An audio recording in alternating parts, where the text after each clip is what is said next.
MBN 종합뉴스 오늘 주요 뉴스입니다. 북한이 노동당 창건 75주년 기념 열병식을 이례적으로 밤에 진행했습니다. 조선중앙TV는 조금 전 저녁 7시부터 열병식 장면을 중계하고 있습니다. 울산 주상복합아파트 화재가 3층 테라스 쪽에서 시작돼 V자로 위층으로 퍼졌다는 추정이 나왔지만 12층 연기 발생이 최초 신고로 들어와 발화 지점이 엇갈리고 있습니다. 주민 190여 명이 있는 임시보호소에는 피해자 지원과 구호물품 배부를 위한 상담 창구가 마련됐습니다. 오늘 0시 기준 1일 코로나19 신규 확진자 수는 72명으로 사흘 연속 두 자릿수를 유지했습니다. 정부는 추석 특별 방역 기간이 끝나는 내일 오후 새로 조정된 거리두기 단계를 발표할 예정입니다. 오늘 새벽 부부싸움 끝에 아내를 흉기로 찌른 중국인 남성이 살인미수 혐의로 경찰에 붙잡혔습니다. 경기 하남에선 수돗물에 이물질이 섞여 나와 이틀째 단수되면서 2,300여 가구가 불편을 겪었습니다. 재산 축소 신고 의혹으로 더불어민주당에서 제명된 김홍걸 의원이 오늘 검찰에 출석했습니다. 21대 총선 선거사범 공소시효가 오는 15일 만료되는 만큼 이르면 다음 주 초 김 의원에 대한 기소 여부가 결정될 것으로 보입니다. 트럼프 미국 대통령이 코로나19 치료제를 더는 투약하지 않고 있다고 밝혔습니다. 그러면서도 여전히 코로나19 재검사 결과를 밝히지 않은 채 백악관에서 열릴 대규모 공개 행사에 2,000명 이상을 초대해 우려가 커지고 있습니다. 네, 여러분 안녕하십니까? MBN 종합뉴스입니다. 북한이 오늘 오전에 조선노동당 창건일 열병식을 할 줄 알았는데 새벽에 했다면서요? 그렇습니다. 이례적으로 새벽 시간, 실제로는 심야 시간이라고 볼 수 있는 한밤중에 처음으로 열병식이 진행된 것으로 보입니다. 조금 전 저녁 7시부터요. 조선중앙TV가 관련 영상을 지금 공개하고 있습니다. 보니까 뭐 대규모 조명을 켜놓고 하던데요. 그렇습니다. 자, 취재기자 연결해서 자세한 얘기 들어보도록 하겠습니다. 정규혜 기자, 합참이 북한 열병식 정황을 포착했고 또 북한 조선중앙TV를 통해서도 그 내용이 공개됐죠. 네, 그렇습니다. 북한이 오늘 새벽 열병식을 실시한 정황이 포착됐다고 합동참모본부가 밝혔습니다. 합참은 평양 김일성 광장에서 대규모 장비와 인원이 포착됐다며 한미정보당국은 본 행사일 가능성 등을 분석 중이라고 밝혔습니다. 이와 관련해서 북한은 방금 전 저녁 7시부터 조선중앙TV를 통해 당 창건 기념일 행사 내용을 보도하고 있습니다. 생방송을 피한 채 새벽, 사실상 자정을 넘어 한밤중에 열렸던 열병식을 녹화 방송을 통해 공개하면서 수위 조절에 나섰다는 분석이 나오고 있습니다. 어쨌든 그동안 오전 10시쯤 열병식을 개최해왔던 북한이 오전이 아닌 다른 시간대를 택한 건 매우 이례적입니다. 김정은 국무위원장이 지난 8월 축전처럼 특색 있게 경축 행사를 준비하라고 지시한 데 따른 것이거나 코로나19 등을 감안한 것으로 풀이됩니다. 네, 김정은 위원장 모습도 조금 잡혔는데 신형 ICBM이 공개됐는지 거기까지는 나왔나요? 어때요? 네, 우리 정보당국은 신형 ICBM이 공개됐을 가능성이 크다 이렇게 보고 정밀 분석을 하고 있습니다. 조선중앙TV 화면에는 김정은 국무위원장이 당 창건일 행사에서 어린이들로부터 꽃다발을 받는 모습이 방금 전 보였고요. 당 창건일을 축하하는 메시지들과 함께 군 제식 행사 모습 그리고 행사에 참석한 주요 인사들에 대한 소개 등이 있었습니다. 방금 전부터 김 위원장의 연설이 시작됐습니다. 새로운 전략 무기는 아직까지 보이지 않고 있습니다. ICBM들과 관련해서 여러 가지 가능성이 제기되는 가운데 사거리 연장이나 이동식 발사대 발사, SLBM 등 여러 가지 관측들이 나오고 있습니다. 통상적으로 전략 무기는 당 창건일 열병식 행사 끝날 때쯤에 공개가 되는 만큼 조금 더 지켜봐야 할 것 같습니다. 또 어제 금수산 태양궁전 참배에도 참석하지 않고 연설문 준비를 했던 만큼 김 위원장이 어떤 메시지를 내놓을지도 주목됩니다. 지금까지 외교안보팀에서 전해드렸습니다. 네, 아주 이례적인 열병식을 하고 있네요. 북한은 외신 등을 대규모로 초청하던 과거와는 다르게 이번에는 평양 주재 외교단에조차 당 창건 행사장에 접근하지 말라고 통보했습니다. 국내외 북한 전문 매체들은 소식통들을 인용해서 이례적인 새벽 열병식 등 현지 분위기 파악에 주력했습니다. 자, 오늘 열병식 내용 궁금한데요. 조창 기자 보도 먼저 보시고 뉴스 추적하겠습니다. 북한은 평양 주재 각국 대사관에 이번 노동당 창건 75주년 행사 개최 소식을 알리며 행사장에 접근하지 말 것을 당부했습니다. 러시아 대사관에 따르면 북한 외무성은 자동차뿐 아니라 자전거를 활용해 평양 주위를 돌아다니는 것을 삼가고 기념행사장 근처 접근은 물론 사진과 동영상 촬영도 하지 말아달라고 요청했습니다. 열병식 등 대규모 행사 때마다 외교단과 외신을 대거 초청했던 과거와 달리 코로나19 확산을 우려한 것이란 해석이 나옵니다. 국내외 북한 전문 매체들은 평양 내 소식통을 인용해 현지 분위기를 전했습니다.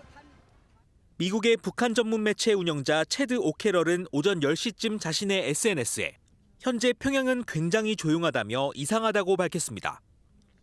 이어 자정쯤 불꽃놀이 소리에 이어 중장비 등이 움직이는 소리가 났다며 일찌감치 초유의 심야 열병식 가능성을 제기했습니다.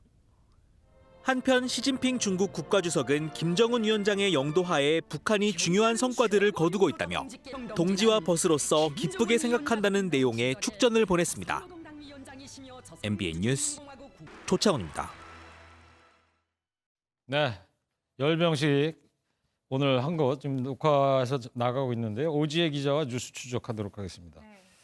자, 열병식 시간이 먼저 흥미롭습니다. 워낙 보통 오전 10시에 하는 건데 오늘 자정 0시부터 새벽 3시 사이에 열렸다. 그때 열린 게 하여튼 맞는 거예요, 지금? 네, 일단 평양 시내 영상을 시작으로 열병식 중계 방송 지금 시작됐습니다. 예. 과거 북한의 열병식 생중계 시간만 보면 말씀하신 대로 통상 오전 10시가 전후였습니다. 그리고 5년 전에는 비 때문에 오후에 열려서 녹화 중계가 됐는데 일단 지금 영상 보시는 것처럼 배경이 심야 한밤중입니다. 그러네요. 그래서 정부 관계자도 현재 북한 매체 보도를 보면서 분석 중인데 조금 전 이 방송에서 자정을 가리키는 시계가 확인됐습니다. 예. 그래서 우리 군 당국이 분석한 대로 오늘 새벽 0시부터 일단 새벽 2시, 3시까지는 열렸을 것 같다. 이 가능성에 무게를 두시면 될 것 같습니다. 네. 자, 이 새벽에 사실상 심야 열병식이 사실이라면 정말 파격적인데 미국 독립기념 행사를 모티브로 했다. 또 김여정 노동당 제1부부장의 아이디어다. 이런 얘기도 나오고 있어요. 네, 맞습니다. 김여정 제1부부장의 지난 7월 담화, 그래서 뒤늦게 조명을 받고 있습니다. 예. 그때 개인적으로 미국의 올해 독립기념일을 담은 DVD를 꼭 갖고 싶다. 이런 알쏭달쏭한 말을 남겼었는데요. 당시에는 미국 좀 가고 싶다 이런 의사로 해석을 했었는데 지금 와서 보니 열병식을 염두에 뒀다 이렇게 해석이 되고 있습니다. 예. 실제로 미국 독립기념일 행사는 코로나19 와중에도 대대적으로 열렸습니다. 저녁 시간 워싱턴 DC 백악관 남쪽 잔디밭에서 트럼프 대통령이 연설도 했고요. 에어쇼와 불꽃놀이도 했습니다. 그래서 김여정 제1부부장이 이 행사를 참고했다 이런 무게가 나오고 있는데요. 관련해서 한번 들어보시겠습니다. 네. 코로나식의 어떤 대형 행사를 치르는 것의 어떤 첫 케이스라고 봐야 되죠. 그래서 이제 북한이 보기에는 자신들 75주년을 안 치르고 넘어가긴 어렵고, 근데 어쨌든 치른다면은 참고할 만한 게 뭐가 있을까라고 했는데 어쨌든 미국이 그걸 먼저 했기 때문에. 네, 지금 현재 북한 조선중앙TV에서 녹화 중계하고 있는데 지금 김정은 위원장 육성이 나오고 있는데 들어볼 수 있을까요? 완고한 투쟁의 잠깐 연속이었고 수없이 많은 경난들을 이겨내야 했습니다. 지나온 우리 당의 75성상이 다 그러하였지만 특별히 올해는 정초부터 하루하루 한 걸음 한 걸음이 예상치 않았던 엄청난 도전과 장애로 하여 참으로 간구하고 힘겨웠습니다. 우리는 그 모든 것을 용감히 이겨내고 자랑스럽고 떳떳한 마음으로 뜻깊은 이 자리에 섰습니다.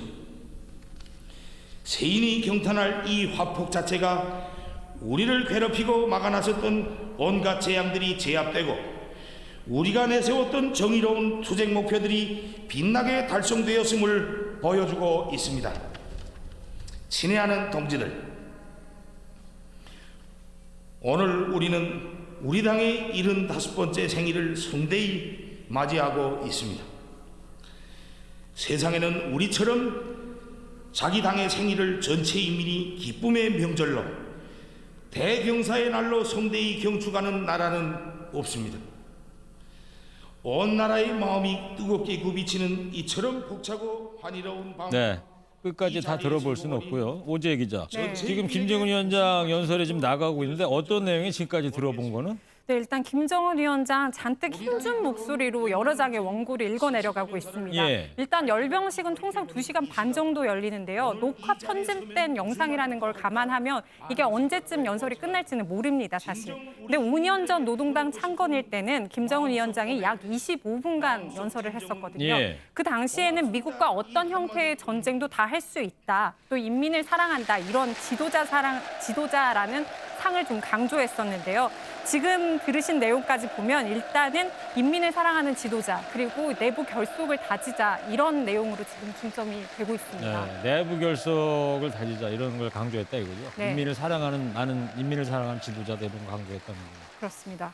그리고 이제 오늘 또 전 세계가 주목하는 장면이 예, 신형 ICBM 대륙간 탄도 미사일이 과연 등장할 것이냐 여부인데 아직까지는 등장을 안 한 것 같고 열병식은 아직 본격적으로 시작을 안 한 것 같아요. 네, 열병식은 통상 퍼레이드와 말씀하신 무기 퍼레이드, 그다음에 김정은 위원장 연설 여부 이게 핵심입니다. 예. 지금 새 무기는 아마 열병식 중계 후반부 정도에 나올 것으로 보이는데요. 일단 신형 잠수함 발사 탄도 미사일, 또 발사까지 한 번에 할 수 있는 이동식 미사일 발사 차량 이런 게 거론되고 있습니다. 예. 또 사거리는 이미 미국 본토까지는 요격이 가능한 화성 14형이나 15형이 있기 때문에 다탄두 미사일 공개 가능성도 거론되고 있는데요. 네. 전문가의 의견 한번 들어보시겠습니다. 네. 지금까지는 단탄두였지만 추력을 좀 더 세게 해서 크게 만들어가지고 다양한 탄두를 더 집어넣을 수 있는 그런 의미가 아닐까 생각됩니다. 네. 자, 북한의 열병식 규모나 내용이나 남북 관계 대외 전략을 볼 수 있는 잣대 중 하나인데 정확한 내용은 이 열병식이 다 끝나고 나서 이따 끝날 부분이거나 아니면은 내일 이 시간에 다시 한번 알려드리는 걸로 하죠. 네. 네. 자, 뉴스 추적 오지혜 기자였습니다. 네, 다음은 울산 주상복합아파트 화재 관련 소식 전해드리겠습니다. 화재 원인을 규명할 합동 감식이 안전상의 문제로 연기됐습니다. 현장에서 잔해물이 떨어지고 있고 또 일부 구역은 열기가 식지 않았다고 하는데요. 먼저 강진우 기자가 현재 화재 현장 상황 전해드리겠습니다. 화마가 얽힌 울산 주상복합 건물에 있는 한 아파트 가정집입니다. 거실과 부엌, 방 안은 전부 검은재로 뒤덮였고 가전제품도 성한 것이 하나도 없습니다. 이런 거 봐도 못 쓰는 거는 가면 안 된다. 아파트 외부 역시 위로 올라갈수록 폭탄을 맞은 것처럼 흉측한 모습을 드러냅니다. 상가가 있는 지상에는 불에 탄 잔해물들이 어지럽게 나뒹굴면서 위험을 경고합니다. 제가 혹시나 모를 걸 대비해서 제가 고정 배치해서 지금 건물을 계속 주의 감시하고 있습니다. 화재가 발생한 지 이틀이 다 되어가고 있지만 간간히 열기에 의한 연기가 발생하고 있고 이 일대는 매캐한 냄새로 가득 차 있습니다. 천장에서 불에 탄 잔해물이 떨어지고 화상의 위험도 계속돼 감식도 미뤄졌습니다. 안전하게 오랫동안 감식을 해야 될 필요성 때문에 일단 먼저 안전망을 오늘 오후에 설치를 합니다. 하면 내일부터 감식에 들어가서 12층에서 불이 났다는 최초 신고와 3층에서 불이 시작됐다는 목격자 진술이 달라지면서 발화점 찾는 데 어려움을 겪고 있습니다. 정확하게 포인트를 잡기는 힘듭니다. 감식이 끝난 이후에 어디가 있는지 정확하게 나올 걸로. 경찰은 화재 원인을 밝히려고 건물 안과 밖 CCTV를 확보해 분석하고 있습니다. MBN 뉴스 강진우입니다. 이번 화재는 현장 감식 진행마저 어렵게 만들 만큼 이렇게 33층 건물 전체가 불덩이가 되는 초대형 화재였습니다. 그만큼 많은 분들이 인명피해 걱정하셨죠. 하지만 경상자만 있었을 뿐 사망자는 단 한 명도 없었습니다. 이런 기적 같은 일에는 주민들의 침착한 대처와 또 현장에 투입된 930명의 소방관들이 있었기에 가능했습니다. 이기종 기자입니다. 33층 건물 전체를 휘감은 불길. 지역 소방관들도 처음 보는 위험천만한 장면이었습니다. 다른 선배님들도 그렇고 그런 분은 전 처음이에요. 하지만 주저하지 않고 뛰어들어 33층부터 1층까지 주민들을 업어 대피시켰습니다. 아기가 있으니까 그거를 이제 이불에 다 감싸서 보조 마스크를 다 씌우고 그거 내려오는 그런 상황도 있었습니다. 많이 힘들죠. 산소까지 다 쓰면서 같이 나누면서 내려오면은 탈수는 기본이고 이제 정신력으로 긴장과 피로 속에 밤샘 진화가 끝나자 장비도 내려놓지 못하고 쪽잠을 청합니다. 주민들은 소방관들이 아니었다면 빠져나올 수 없었을 거라며 아찔한 순간을 떠올렸습니다. 거의 탈진을 장비가 한 30kg 넘는 것 같은데 거기다 사람 메고 산소통을 다 썼다더라고요, 2개를. 그래 그분 살렸는 거죠. 이번 화재 진압에는 소방관 930여 명 등 1,300명이 동원됐습니다. 문재인 대통령은 SNS에 사망자가 없었던 건 소방관들의 노고와 시민들의 침착한 대처 때문이었다며 감사의 글을 올렸습니다. MBN 뉴스 이기종입니다. 하룻밤 사이에 집을 잃은 300여 명의 입주민들은 옷까지도 챙겨 나오지 못하면서 지금 일상생활 자체가 어려운 상황입니다. 건물이 보험에 가입되어 있어서 어느 정도 보상은 가능하겠지만 얼마나 바깥 생활을 하게 될지 걱정이 큰데요. 노승환 기자가 피해 주민들의 상황 전해드리겠습니다. 폐허가 된 아파트 입구에 긴 줄이 늘어섰습니다. 급하게 쓸 물건이라도 가져오려고 순서를 기다리는 행렬입니다. 경찰이 일일이 동행해야 하는 탓에 기다림이 길어지자 주저앉기도 합니다. 아무리도 못 들고 나왔죠. 약 가지고 그 사람도 있어요. 근데 주말이다 보니까 그 처방 약을 못 하잖아요. 그게 제일 문제죠. 다른 분들은 차 키도 그렇고 휴대폰도 안 들고 나와서 뭐 연락도 안 되고 이러니까 좀... 겨우 몇몇 물건만 챙겨 아쉬운 발걸음을 서두릅니다. 사고 이틀 만에 주민들은 비상대책반을 꾸리고 앞으로 대책을 논의했지만 쉽지만은 않습니다. 지금은 왜 직원들도 뭐 합동조사관에 다 불려가고 뭐 업무 진행이 안 돼. 보험에 가입돼 어느 정도 원상복구는 가능하다지만 언제쯤 다시 일상으로 돌아갈 수 있을지 답답하기만 합니다. 막막한 마음으로 주민들은 집을 떠나 다시 밤을 맞았습니다. MBN 뉴스 노승환입니다.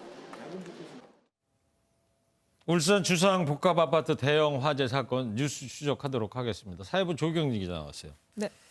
지금 33층 아파트란 말이죠, 울산에. 네. 지금 전국적으로 저런 고층 아파트들이 되게 많고 실제로 거주하시는 분들 얼마나 불안하시겠어요? 오늘은 좀 피해 보상은 어떻게 되는지 중점적으로 좀 알아봤으면 좋을 것 같은데 네. 일단 말이죠. 합동 감식을 오늘 못했다면서요? 왜 못했습니까?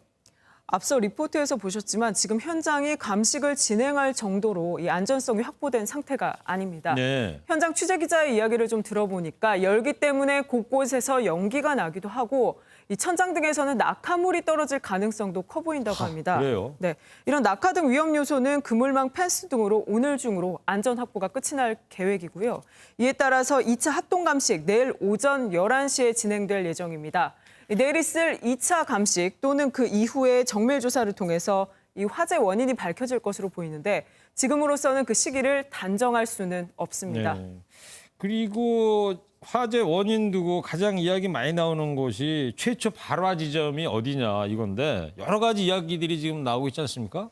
네, 불길이 거셌던 곳이 12층, 28층, 33층이었잖아요. 네. 처음에 그래서 이곳을 중심으로 화재 경위를 살펴봤고 또 일각에서는 화재 초기 당시에 3층에서 처음 불길을 봤다는 주민 신고가 있었다. 또 뭐 최초 신고는 12층 에어컨 실외기 쪽에서 연기가 발생했다. 이런 여러 가지 언론 보도가 이어지고 있는데 예. 저희 취재기자가 현장에서 이 만난 주민들 이야기를 들어봤더니 주민 신고설은 뭐 사실이 아니다. 몇 층과 몇 층 사이 주민 사이가 좋지 않아서 이 방화가 이뤄진 거다. 담배꽁초 때문이라더라. 이런 여러 가지 이야기들이 나오고 있습니다. 예. 실제로 화재 발생 지점을 단정하긴 아직은 이른 상황입니다. 조금 전에 주민들 이야기는 아직 확인된 건 아니고 취재 기자가 이제 이야기를 들었다는 얘기인 거죠. 네, 그렇습니다. 네. 그리고 말이죠. 이렇게 감식이 늦어지고 있는데 저 피해 주민들 지금 어디서 생활하고 계십니까? 일단 현재는 임시 대피소가 마련이 돼 있는데요. 이번 경우는 아파트 근처의 호텔 3군데 정도로 임시 대피소를 사용하고 있습니다. 예. 그래서 일각에서는 이 부분이 또 논란이 되는 게 통상은 이재민 등이 발생하면은 임시 대피소로 학교 강당 이런 곳을 많이 사용하는데 왜 이번엔 호텔이냐는 겁니다. 네. 이에 대해서 오늘 브리핑에서 답변된 내용을 좀 봤더니 지금 코로나19 사태 때문에 어쩔 수 없는 조치라고 설명을 하고 있습니다. 이 사회적 거리 두기를 해야 되기 때문에 뭐 강당이나 이런 곳에 한꺼번에 집단으로 대피를 하게 될 수가 없어서 안전한 장소를 물색했다는 겁니다. 네, 안타깝습니다. 네. 어떤 뭐 방역 조치의 일환이다. 호텔을 숙소로 좀 정한 게. 근데 이제 이 호텔비가 이제 또 세금으로 지출이 돼야 되니까 이런 논란이 일고 있는 것 같아요. 그렇죠. 당장은 뭐 예산 안에서 이 호텔을 대피소로 꾸린 거다라고 설명을 하고 있는데요. 나중에 이제 뭐 감식 결과가 나오고 화재 원인 등이 규명이 된다면 이에 따라 구상권 청구 대상이 될 수도 있기 때문에 이 부분은 지켜봐야 될 것 같습니다. 네. 자, 그리고요. 지금 피해 주민들도 그렇고 이 뉴스 시청하고 계신 시청자분들도 가장 궁금하게 생각할 부분일 것 같은데 네. 이 보상 문제는 어떻게 처리될 것 같습니까? 이 감식이 끝나고 나면 이에 대해서 이 가입된 보험회사에서 또 감식을 합니다. 그래서 피해 정도에 따라서 보상 절차에 들어가게 될 텐데요. 네. 이 가전제품 등 집계에 대해서는 46억 원, 대물 10억 원, 건물 전체가 460억 원에 해당하는 보험에 가입돼 있는 상태라고 합니다. 아, 저주상 복합 아파트가요? 네. 이 보험금이 결정이 되면요. 가구별로 실거주자에게 나눠서 지급되는 구조입니다. 그러면 말이죠. 전세 월세 살던 분들 계시잖아요. 네. 이분들이 보상금을 받아요? 아니면 그 집 주인들이 보상금을 받아요? 이럴 경우에 보험금을 받는 주체는 집주인이 아니라 이 매달 보험료를 내는 전세 월세 세입자가 됩니다. 이 주민들은 비상대책위원회를 꾸려서 오늘 아침 10시부터 관련 회의를 진행을 했는데요. 논의 내용이 언론에 공개된 건 아니지만 피해 보상 부분이 상당 부분을 차지할 것으로 보입니다. 네, 뭐 날은 추워가는데 정말 안타깝습니다. 그리고 말이죠. 병원에 이송된 주민들 상태는 어떠십니까? 이 90여 명 대부분 경증 환자였기 때문에 더 뭐 악화하거나 예후가 안 좋은 경우는 아직까지는 없는 것으로 파악됩니다. 네. 이 상대적으로 부상 정도가 심했던 입주민들도 퇴원을 한 상태라고 합니다.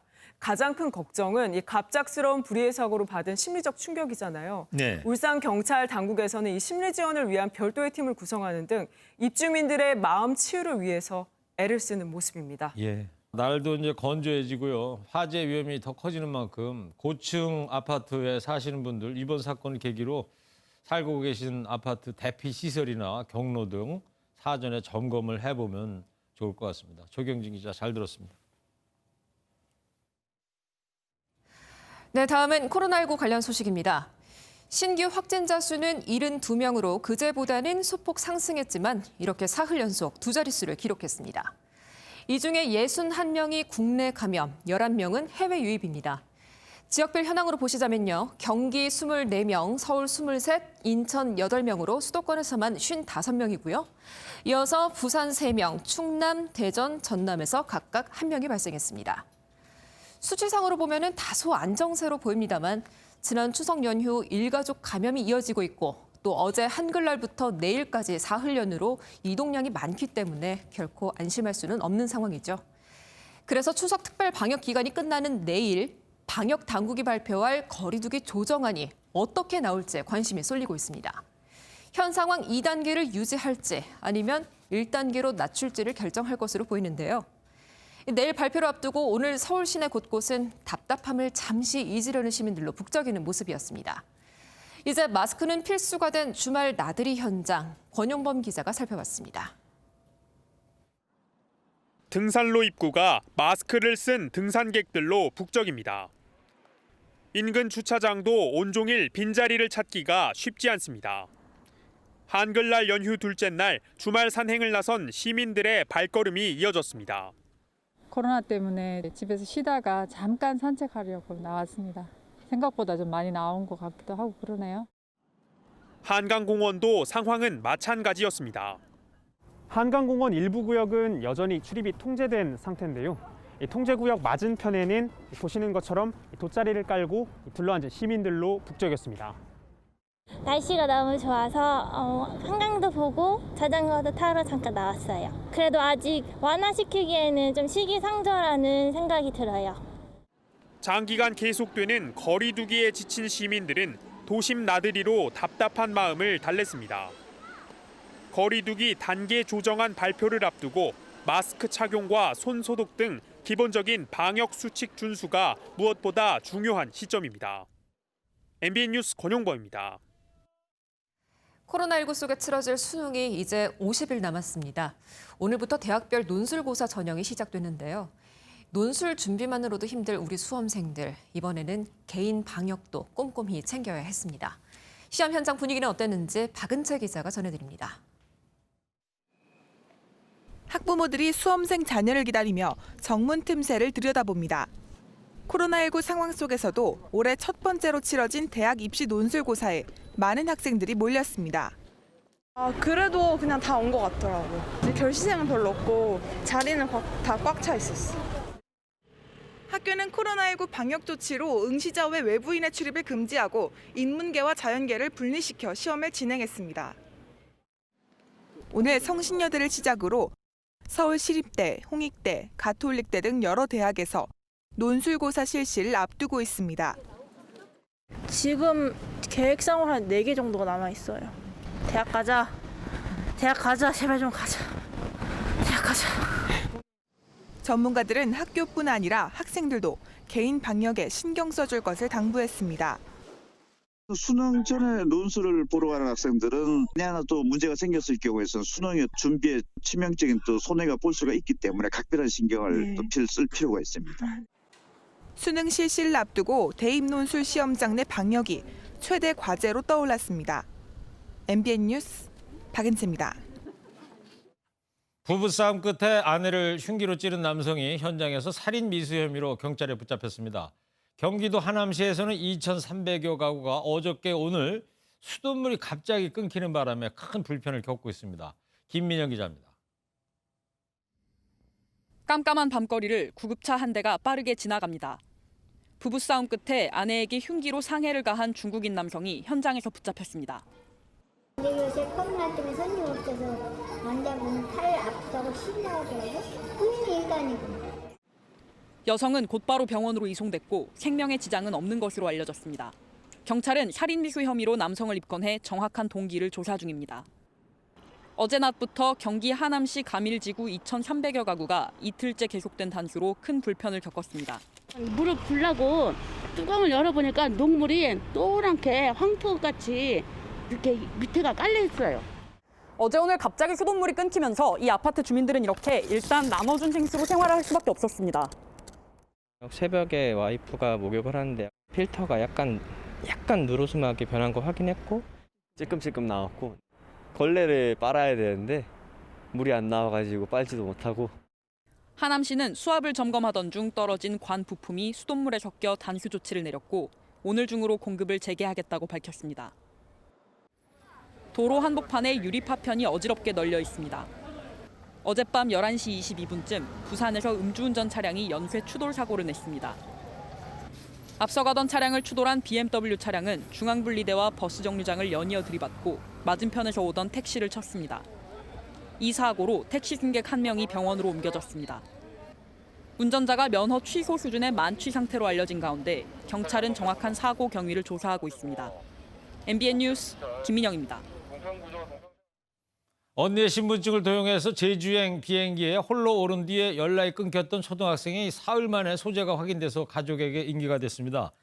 경찰은 강력범죄 정황은 없는 것으로 파악이 됐다면서 이 초등학생은 줄곧 동행자 없이 혼자 제주를 다녔던 것으로 확인됐다고 밝혔습니다. 이 초등학생은 지난 7일 오후 전북 익산 집을 나와서 언니 신분증으로 광주 공항을 통과해 제주로 향했습니다. 21대 총선 선거 사범의 공소시효가 오는 15일까지입니다. 닷새가량 남은 가운데 검찰은 관련 수사 마무리에도 속도를 내고 있습니다. 오늘 오전에 검찰은 재산을 실제보다 줄여서 허위 사실을 공표한 혐의를 받는 김홍걸 의원을 소환해 조사하고 있습니다. 유호정 기자입니다. 재산 축소 신고 의혹으로 더불어민주당에서 제명된 김홍걸 의원이 검찰에 출석했습니다.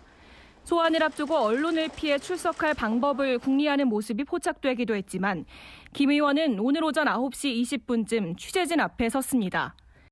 검찰 조사에 성실히 임하겠습니다. 그럼 재산 축소 의혹에 대해서는 또 입장이 있으신가요? 네, 성실히 소명하겠습니다. 다만 구체적인 입장을 묻는 질문엔 말을 아낀 채 조사실로 향했습니다. 김 의원은 총선 전 재산 공개에서 10억 원이 넘는 아파트 분양권을 빠뜨려 4주택을 3주택으로 축소 신고했고 이를 선관위가 수사 의뢰했습니다. 검찰은 김 의원을 상대로 재산을 고의로 축소 신고했는지 그 여부와 경위 등을 조사한 것으로 전해졌습니다. 이런 가운데 오는 15일 21대 총선 선거사범 공소시효 만료를 앞두고 검찰이 관련 처분에 속도를 내고 있습니다. 김 의원과 마찬가지로 재산 축소 신고 의혹이 불거진 조수질 의원과 선거회계 부정 의혹으로 국회에 체포동의안이 제출된 정정순 의원 등에 대해서도 수사가 진행되고 있습니다.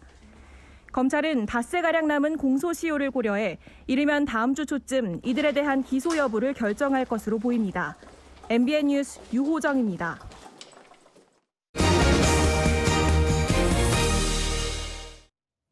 네, 코로나 대통령, 잠깐만요. 트럼프 대통령이 건강을 완전히 회복했다고 자신을 했어요. 네, 퇴원 후 언론과의 첫 대면 인터뷰에서 그랬다는 거죠? 네, I feel really strong.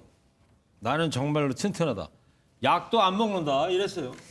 그런데 그 말을 정말 믿어도 되는 걸까요? 글쎄요. 네. 재검사 결과에 대해서도 음성 나왔다고 딱 부러지게 얘기한 것도 아니고 참 아리송한 대답만 했는데 전 모르겠어요.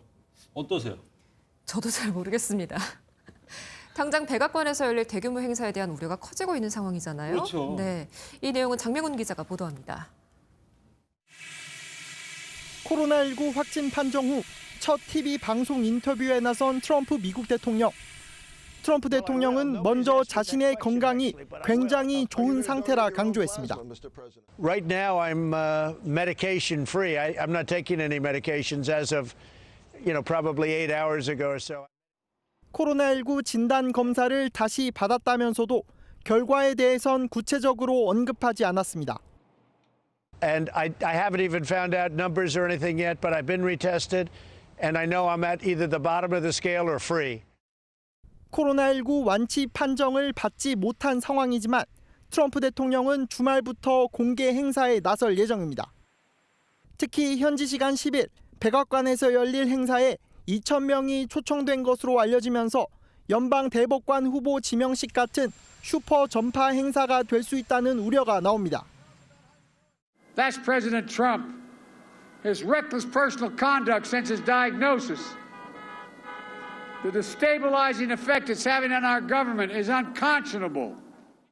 한편 오는 15일에 예정돼 있던 대선 후보 2차 TV 토론회는 트럼프 대통령이 화상 방식에 반발해 결국 무산됐습니다. MBN 뉴스 장명훈입니다. 유통업계가 코로나19 극복 마케팅으로 이런 걸 쓰고 있답니다. 바로 저런 캐릭터를 쓰고 있는 겁니다. 위험 있는 왕자의 모습이죠. 근데요, 왕관이나 긴 창, 옷 곳곳에 자사 제품을 숨은 그림처럼 배치해놨어요.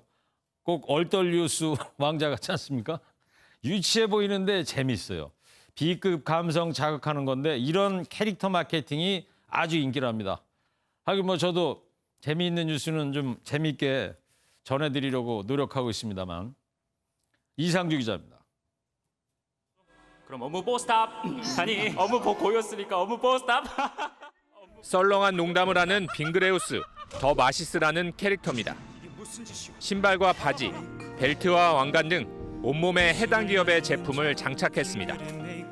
이 캐릭터의 3분 영상은 650만 명 이상이 시청했습니다. MZ세대들은 광고와 비광고를 별로 구분하지 않는 것 같습니다. 재미있는 컨텐츠면 거기에 댓글 달기를 놀이처럼 즐기고 본인들이 또 스토리를 만들어갈 수 있기 때문에 그런 부분이 주요했던 것 같습니다. 대중의 인기를 얻은 캐릭터는 매출의 효자 노릇을 톡톡히 하고 있습니다. 가수 비가 주인공인 깡 캐릭터와 너구리 캐릭터가 등장하는 제품은 1980년 이후 출생한 MZ세대의 큰 인기를 얻으며 역대 최고의 매출을 기록했습니다. 30, 40대 인지도가 높았던 이 업체는 50년대 캐릭터인 두꺼비를 가져와 젊은 층의 마음을 사로잡으며 매출이 크게 늘었습니다. 캐릭터 성공의 비법은 광고 같은 한 방향의 전달이 아닌 오리지널 콘텐츠에 소비자 스스로 재미를 덧붙인 겁니다. 캐릭터가 재밌고 친숙하게 또 그려져 있고 그래서 친구들하고 많이 이야기도 많이 하면서 광고나 이런 것보다도 더 자연스럽게 받아들여지는 것 같습니다. 마음을 잡는 캐릭터, 유통업계가 코로나19와 불황을 헤쳐가는 방법입니다. MBN 뉴스 이상주입니다. 코로나19로 많은 학생들이 한 곳에 모이는 학원가들이 직격탄을 맞았습니다. 하지만 시험 준비를 위해서는 학원을 갈 수밖에 없다 보니까 상대적으로 소수 정예로 운영되는 학원들이 인기를 끌고 있다고 합니다. 홍지호 기자입니다. 서울 노량진의 한 체력학원입니다. 경찰 공무원 체력 검사를 준비하는 학생들이 마스크를 쓰고 간격을 유지한 채 운동에 집중하고 있습니다. 정원이 10명인 이번 수업에는 상대적으로 적은 수의 인원만 모이다 보니 감염에 대한 우려는 낮아집니다. 다른 학원에서는 사람들이 많이 있기 때문에 여기는 소수 정이라서 그런 불안감은 조금이라도 줄어드는 것 같습니다. 어쩔 수 없이 준비는 해야 되는 상황이라서 조심하면서 방역을 철저하게 준비하면서 좀 운동을 하고 있습니다. 서울 목동의 다른 학원. 6개의 책상이 있는 교실에 학생 3명만이 앉아서 수업을 듣습니다. 대표적인 학원 밀집 지역인 목동에서도 최근 들어 소수 정예 학원에 꾸준히 발걸음이 이어지고 있습니다. 많은 학생들이 동선이 겹치고 하기 때문에 좀 더 피하시는 그런 경향이 있는 것 같고 좀 소수로 운영하는 것에 대해서 조금 더 좀 선호하시는 경향이 있지 않나 생각합니다. 코로나19가 장기화하면서 학원에 대한 지출이 급감하고 있는 가운데 그나마 소규모 학원들이 안전하다는 인식 때문에 찾는 이들이 늘고 있다는 분석입니다. MBN 뉴스 홍지호입니다. 휴일인 내일도 청명한 가을 하늘을 보실 수 있겠습니다. 전국이 맑고 쾌청하겠는데요. 다만 큰 일교차는 계속 주의하셔야겠습니다. 서울과 전주의 아침 최저 기온 12도로 서늘하겠고요. 한낮에는 따스한 햇볕이 내리쬐면서 23도까지 오르겠습니다. 내일까지 해안에서는 너울을 주의하셔야겠습니다. 동해안과 경남 남해안, 제주도 해안에는 물결이 높게 일겠습니다. 해안가 접근은 자제하시는 게 좋겠습니다. 한편 동해상과 남해 동부 해상, 제주도 남쪽 해상에는 풍랑주의보가 발효 중입니다. 항해나 조업하는 선박은 유의하시기 바랍니다. 오늘 전국의 하늘빛이 맑았습니다. 내일도 깨끗한 하늘이 펼쳐지겠고요. 충주의 아침 최저 기온 8도까지 내려가 춥겠습니다. 남부지방 한낮에 부산이 23도까지 오르겠고요. 제주도는 새벽에 산발적으로 빗방울이 떨어지는 곳이 있겠습니다. 동해안 지방 새벽부터 아침 사이 강원 내륙과 산지를 중심으로 안개가 짙게 끼겠습니다. 당분간 맑고 건조한 가을 날씨가 계속되겠고요. 주 후반에는 낮 기온이 20도를 밑돌며 낮에도 서늘하겠습니다. 날씨였습니다.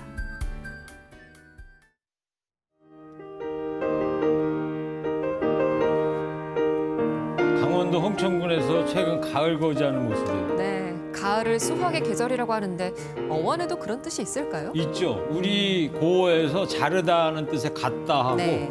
열매 알곡을 뜻하는 알의 합성어가 가을이래요. 갓 알에서 가을로 됐다. 알곡을 자르는 수확의 계절이군요. 그렇죠.